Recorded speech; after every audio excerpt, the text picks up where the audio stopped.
اللهم صل وسلم على محمد وعلى اله وصحبه اجمعين. ازيكم احلى متابعين في الدنيا؟ عاملين ايه؟ اتمنى يا رب تكونوا بالف خير. النهارده رجعت لكم بفيديو جديد، وصفه جديده من مطبخ ام احمد خاصه بالمعجنات. هنعمل فيها القرص اللي احنا شايفينها دي، ما شاء الله حلوه جدا جدا وفي نفس الوقت طريه. انا مش قادره اوصف لكم ريحتها، بصراحه جميله قوي قوي. تقدري تقدميها جنب نسكافيه او شاي بلبن. تنفع معاكي فطار، تنفع معاكي عشاء. تقدري تقدميها برضو لولادك في اللانش بوكس في المدارس، مش هتقول لأ. يومنا النهاردة كله نشاط وحيوية، يلا قومي كده تنشطي واملي بيتك بريحة الخبيز وخير زمان. فيلا بينا ندخل على الوصفة على طول ونسمي بسم الله ونذكر اسم الرسول. اولا انا جبت الخميرة، طبعا هختبرها. جبت نص كوباية مية دافية زي ما احنا شايفين كده، هحط عليها معلقتين سكر صغيرين، واحط الكيسين الاتنين خميرة. طبعا عشان الجو ساقع فحطيت كيسين اتنين. لو الجو عندك حر او دافي حط كيس واحد بس. فانا الحركة دي عشان خاطر انا بختبر بيها الخميرة تنشط معايا في نفس الوقت. واركنهم كده على جنب لحد اما الخميرة تتفاعل معايا على ما اجهز المكونات الجافة. جبت كيلو دي متعدد الاستخدامات. هحط عليه نص كيس كيك شيف او بيكنج باودر، وده برضه عشان يخلي معايا القرص هشة وطرية. لو انتم ملاحظين هناك الخميرة ما شاء الله عمالة تنشط معايا في قلب الكوباية. هحط عليهم 3 معالق سكر. طبعا المعالق دي صغيرة مش كبيرة، فانا حطيت 3 معالق. لو المعلقة كبيرة حطي معلقة ونص سكر كفاية. هحط نص معلقة صغيرة من الملح. اقلبهم كده كويس جدا بالشكل ده. ما شاء الله الخميرة عمالة تتفاعل معايا، فهقسمها كده على كوبايتين. جبت كوباية سمنة وهحط حوالي ربع كوباية زيت، مش هكتر اكتر من كده. تقدري تستخدمي سمنة بلدي لو متوفرة عندك، مش موجودة حط من اللي هي اي نوع من اللي انت بتستخدميه بالشكل ده. في المرحلة دي تقدري تمسكي الدقيق وتبسيه مع السمنة كويس جدا كده بايديكي، تفضلي تفركي فيه لحد ما الدقيق يتغلف بالسمنة. فطبعا انا ما عملتش الحركة دي عشان ما تقلبش معايا الكحك، فحبيت ان انا اعمله كده بالطريقة دي. وده الخميرة بعد ما اتفعلت معايا جبتها بالشكل ده، ضفتها للدقيق. والخميرة هنا عشان نوعها حلو فكانت نشطة معايا، وده مهم جدا للعجينة. لو انت عندك لبن رايب استخدميه، ما عندكيش مشي حالك بلبن حليب مش مشكلة. فحطيت اول كوباية والكوباية التانية جهزتها جنب مني بالشكل ده. طبعا كل نوع دي بيختلف عن التاني، في دي بيحتاج سوائل وفي دي مش بيحتاج سوائل. فانتي ما تحطيش المادة السائلة مرة واحدة كده على الدقيق، لا حطها تدريجيا زي ما انا عملت كده. هبتدي الم العجينة بايديا بالشكل ده، وكل شوية لو حسيت انها محتاجة معايا لبن اضيف لها زي ما احنا شايفين كده. وافضل الم فيها بالشكل ده. لو حسيت برضو انها محتاجة مني سوائل اضيف لها برضو. هي بالظبط بالظبط اخدت مني الكوبايتين الاتنين اللبن. لو انت عندك لبن رايب برضو هتاخد منك الكوبايتين الاتنين، وزي ما قلتلك على حسب استخدام الدقيق للمادة السائلة، لان في دي بيحتاجوا في دي لأ. فبالظبط زي ما انتم شايفين كده خدت مني كوبايتين الاتنين اللبن. هفضل الم العجينة زي ما احنا شايفين كده، واجيبها على المفرش السيليكون ده وافضل افرد فيها بالشكل ده واعجن فيها كتير قوي عشان خاطر تطلع معايا العجينة طرية قوي وملمسها ناعم. زي ما احنا شايفين كده، شرط ان انت تفضلي تعجني فيها كتير عشان العجينة تطلع معاكي ناعمة والوصفة تنجح معاكي. زي ما احنا شايفين كده ما شاء الله ملمسها ناعم جدا وريحتها جميلة قوي قوي. ابتدي اشكلها معايا. اجيب القطاعة دي واقطع بيها. لو انتي ما عندكيش القطاعة دي استخدمي السكينة، ما فيش مشكلة بالشكل ده. وده بيسهل معايا ان انا اخلي الكور بتاعة القرص قد بعضها بالطريقة دي. عايزة اقولك ان العجينة ملمسها ناعم جدا. ابتدي اشكلها كور. طبعا تقدري تعملي الكور صغيرة، تقدري تعمليها كبيرة. فده يرجع لك انتي. انا عملتها طبعا صغيرة عشان خاطر لو في حد مش هيقدر يكمل القرصة التانية فياخد على قد احتياجاته بس، فما يرميش الباقي. هبتدي اشكلها بالشكل اللي احنا شايفينه ده. دايما وانت واقفه كده سمي بسم الله واذكري اسم الله وصلي على الرسول، يومك هيعدي ومش هتحسي بقيمة الوقت طول ما احنا شغالين كده بنذكر ربنا. نخلي كده ما بيننا وما بين ربنا عمار، عشان ربنا يبارك لنا في ولادنا ويسترها معانا في كل حاجة بنعملها، وفي نفس الوقت انت بتاخدي حسنات وبتشغلي وقتك. هشكلهم كلهم بالشكل ده وارجع لكم زي ما احنا شايفين كده عشان وقت الفيديو.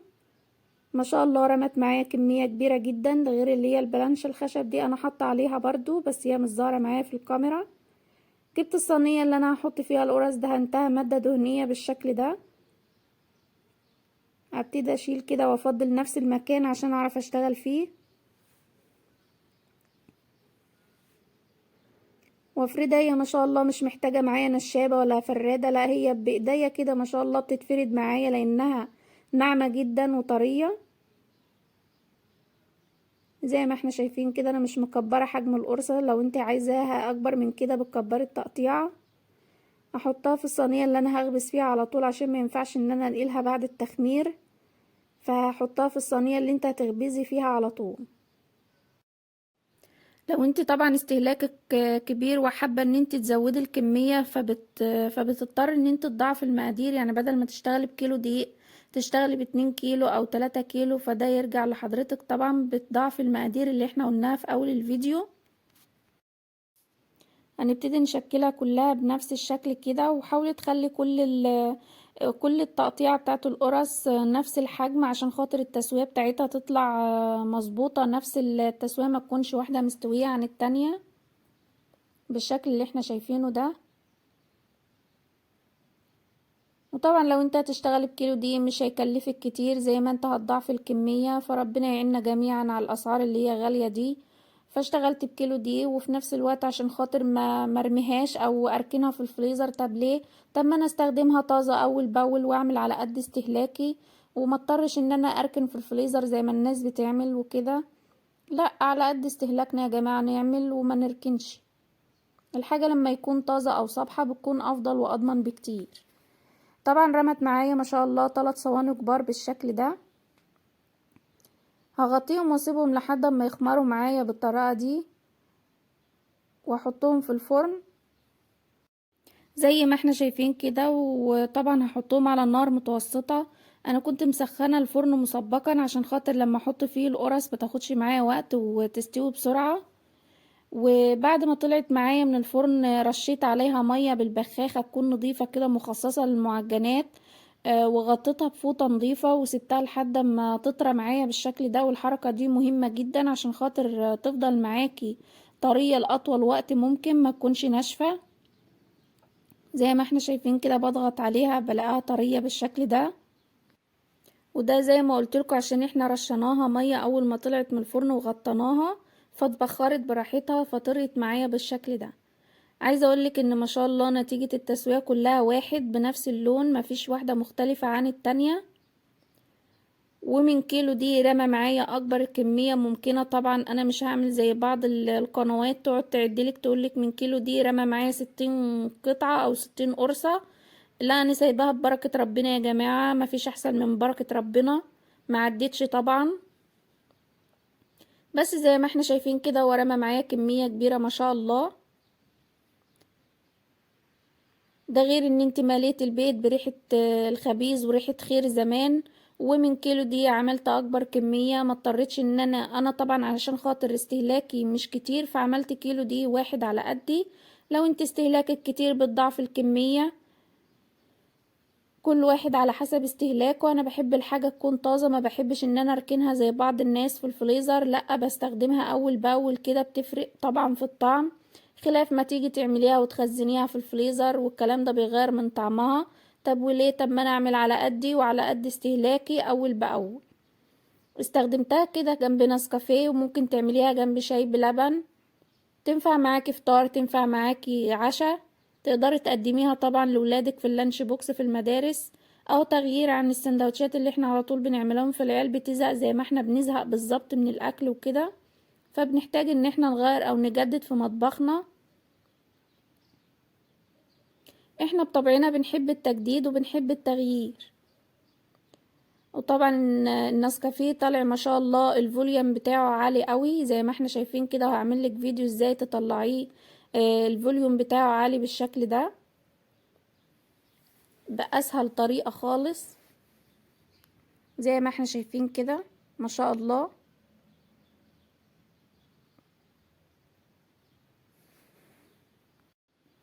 هفتح لكم طبعا كذا واحدة عشان تشوفوا نتيجة التسوية من جوه برضو زي ما احنا شايفين كده ما شاء الله، اسفنجية طرية.